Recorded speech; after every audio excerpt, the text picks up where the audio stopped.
अध्यात्म विज्ञान कोई धर्म या संप्रदाय नहीं है, ये स्पिरिचुअल साइंस है जो कुदरत के कानून पर आधारित है। ये विज्ञान पूरे ब्रह्मांड के सभी रहस्यों को उजागर करता है और जीवन के सभी पहलुओं को समझने के लिए एक नई दृष्टि देता है। इसी को आर्ट ऑफ विजन कहते हैं, दुनिया को देखने की एक नई दृष्टि, जो अध्यात्म विज्ञानी परम पूज्य स्वामी श्री कमलेशानंद जी के निर्देशन में सनातन सत्य का अनुसंधान कर हमारे जीवन को प्रकाशित करे। जय सच्चिदानंद। मीनाक्षी जी अनम्यूट करें। स्वामी जी कोटि कोटि नमन। स्वामी जी जय सच्चिदानंद। नमस्कार, बोलिए। स्वामी जी एक तो मैं आपको बहुत थैंक यू बोलना चाहती हूँ, क्योंकि जो मैंने आपसे सीखा है स्वामी जी, मैं दूसरों को भी दे पा रही हूँ वो चीज, अपने आस पड़ोस में भी, सब जगह स्वामी जी। बहुत अच्छा। और मुझे पूरी क्लैरिटी आ चुकी है चीजों की। बहुत अच्छा। स्वामी जी मेरा प्रश्न ये है कि आजकल क्या होता है कि जैसे एक प्रश्न जो है बहुत तंग कर रहा है बहुत समय से, और कोई और उत्तर भी पूछता है तो नहीं दे पाती हूँ उस चीज का उत्तर, कि जैसे मेरी डिलीवरी होने वाली थी बच्चे की, तो मैंने पूरा जांच पड़ताल करके कि हॉस्पिटल में ये होगा, डिलीवरी के टाइम ये होगा, तो मैंने पूरी पढ़ाई करी थी उस चीज की। तो अब मेरे को ये लगता है कि मृत्यु के समय जब बॉडी छूटती है, उस बॉडी से मैं छूटती हूँ और इसके बाद दूसरे गर्भ में जाती हूँ, तो उसका जो अंतराल है जो बीच का, उस टाइम भी तो कर्म बनते होंगे ना। अभी तो मेरे पास सब इंद्रियां हैं, अभी आप हो मेरे सामने, अभी मेरे पास सत्संगी मित्र हैं, तो मैं अपने ध्यान में सब बातें रख पा रही हूँ। बट जब वो अंतराल होगा तो उस समय की भी क्या मैं मतलब ऐसी ही रह पाऊंगी? ये थोड़ा सा प्रश्न था स्वामी जी, मेरे को बहुत प्रश्न उठता है कि क्या होगा ये सब इस तरह से स्वामी जी। देखो सिंपल बात ये है, एक जन्म और दूसरे जन्म के बीच सबसे पहली बात अंतराल होता ही नहीं है। जी स्वामी जी। यहाँ से आत्मा छूटेगा और सीधा ही माता के गर्भ में जाएगा।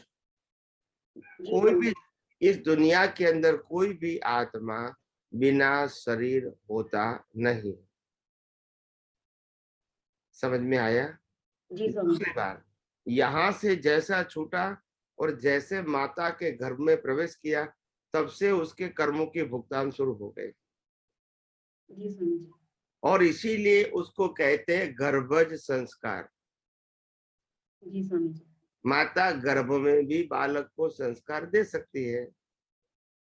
हमारे इतिहास में बहुत सारे एग्जाम्पल है। समझ में आया? तो कहने का मतलब यह है कि यहाँ से छूटना और वहां एंटर होना, उसमें कोई समय का अंतर नहीं है। जी स्वामी जी। इसीलिए वो कंफ्यूजन की जरूरत नहीं है। मगर जैसा ही बॉडी मिलेगा नया, उसी के साथ उनका हिसाब पूरा हो रहा है। जी स्वामी। माता को भी अनुभव होता है कि मेरे अंदर बालक है।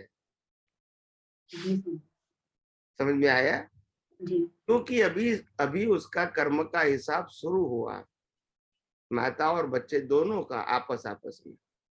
जी स्वामी। गर्भ में से ही शुरू हुआ, फिर जन्म हुआ, वो नेक्स्ट स्टेज है, फिर आगे आगे लाइफ होती है।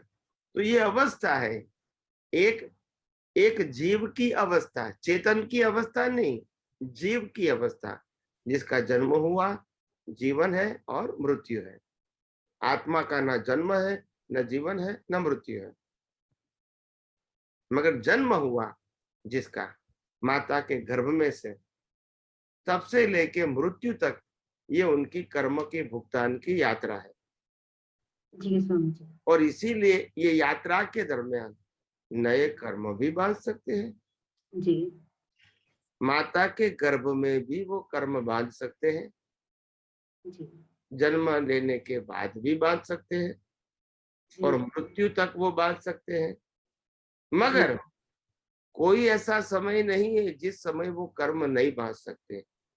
सो जाएगा तो भी कर्म बनेगा। जी स्वामी। क्योंकि विज्ञान ये कहता है, अध्यात्म विज्ञान, कि प्रतिष्ठित आत्मा कभी सोता नहीं है। जी स्वामी। और जो पुरुषार्थ करने वाला है, अगर वो नहीं सोता है तो कुछ न कुछ तो पुरुषार्थ करेगा, और जो करेगा उसके मुताबिक उसको फल मिलेगा। जी आपको समझ में आया ना? बिल्कुल स्वामी जी, आ रहा है समझ में। तो अभी कंफ्यूजन कहाँ है बताइए मेरे को। कंफ्यूजन ये है स्वामी जी कि जो प्रतिष्ठित आत्मा है ये तो लगातार है और ये रहेगी जब तक अज्ञान है। तो जब अज्ञान होने के ज्यादा चांसेस हैं, जैसे जब मैं पेन में हूँ ज्यादा बॉडी मेरी, या मैं ज्यादा कष्ट में हूँ, उस टाइम अज्ञान ज्यादा होता है। तो ऐसा लगता है कि पहले से जान लूं चीजों को, जो उस समय मैं सतर्क रह सकूं, मेरे कर्म ज्यादा ना बंधे। ये प्रश्न उठता है स्वामी जी। प्रश्न आपको जो उठा वो व्यवहार दृष्टिकोण से करेक्ट है। प्रश्न ये समझना है हमको, क्यों क्या शरीर हम है? शरीर हम है? नहीं, शरीर हम चला रहे हैं, कुदरत चला रही है स्वामी जी। और शरीर भुगतान कर रही है वो हम भुगतान कर रहे हैं। वो शरीर कर रही है स्वामी जी, मैं नहीं तो कर। फिर तकलीफ कहाँ है?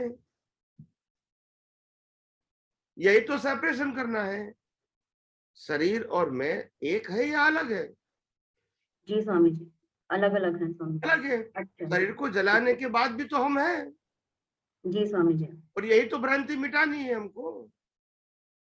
जी स्वामी जी। मैं शरीर हूँ, मैं शरीर को चला रहा हूँ, शरीर के माध्यम से मैं भुगतान कर रहा हूँ, यही तो अज्ञान मिटाना है।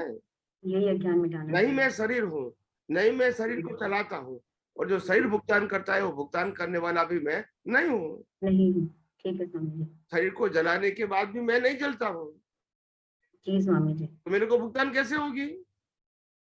जी स्वामी जी। आप समझे ना?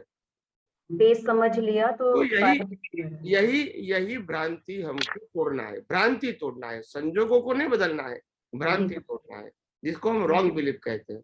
जी स्वामी जी। तो रॉन्ग बिलीफ को डिस्ट्रॉय या डिमोलिश करना, यही तो अध्यात्म विज्ञान है। और जी वो स्वामी इसको खत्म करने के लिए हमने आपको सनातन सत्य दिया है, जी स्वामी जी। ज्ञान और दर्शन के रूप में। ज्ञान क्या सनातन सत्य है? मैं मन वचन काया से मुक्त, चेतन, अविनाशी और अनंत शक्ति वाला ऐसा मैं शुद्धात्मा हूँ, ये ज्ञान है। और दर्शन क्या है? मेरे अलावा मन वचन काया और 5 इंद्रियों से जो अनुभव में आता है, ये सब कुदरती रचना है, ये दर्शन है। जी स्वामी जी। तो अगर ये ज्ञान और दर्शन रहा तो और कोई प्रकार के पुरुषार्थ की आवश्यकता नहीं है। जी Swami ji. And very simple. जी स्वामी जी। स्वामी जी। जी स्वामी जी। तो ये विज्ञान को जिस प्रकार से परफेक्टली समझोगे तो मैं समझता हूँ कंफ्यूजन नहीं रहेगा। जी स्वामी जी। जी जी स्वामी जी। स्वामी जी। अभी और कोई प्रश्न नहीं है ना? नहीं Swami ji, thank you so much. Okay, जय थैंक यू सो मच। जय जय सचिव।